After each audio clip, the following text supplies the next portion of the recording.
මේ තියෙන අපේ වේල්ල කුඹුරට වතුරන. අද අපි වපුරන්න තමයි හදන්නේ.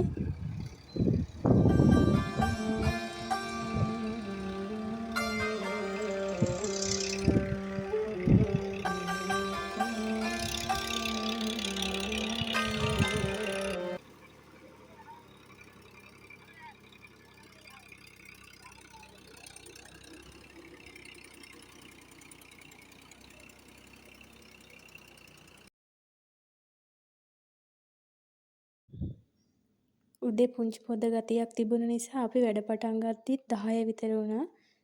12 විතර 1 විතර වෙනකන් හාලා කොටසක් වපුරලා ඉවර වුණා. ඊට පස්සේ අපි එකට විතර කෑමට වාඩි වුණා. හස්බන්ඩ්ලාගේ ගමේ කුඹුරු කොටසක් වැව් දියෙන් කොටසක් අහස් දියෙන් තමයි කරන්නේ. එතකොට අද අපි වපුරන්නේ වැව් දියෙන් වතුර ගන්න කොටස. අහස් දියේ කොටසට මේ වැස්ස එක වැස්සයි තාම වැස්සේ. ඒකෙන් වතුර එකතු කරලා තියෙන්නේ. ඊළඟ වැස්සට කලින් අපි වපුරනවා.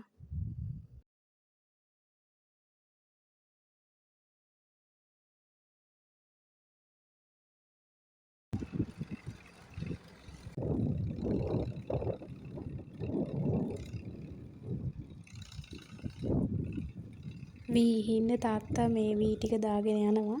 මම එයාට මේ නීරවල් වලට ගිහින් දුන්න වී. එතකොට ලේසියෙන් ඉක්මනට වැඩේ ඉවර කරගන්න. අද පුංචි වීඩියෝ එකක් තමයි කරේ. මේ වැස්ස තිබුණ නිසා වීඩියෝ කරන්න විදිහක් තිබුණේ නැහැ. අපි 4 විතර වෙනකොට ඒ කොටස වැඩ ඉවර වුණා. ඉතුරු කුඹුර හෙට තමා කරනවා කිව්වා. අපි දැන් වැඩ ඉවරලා ගෙදර යන්නයි හදන්නේ.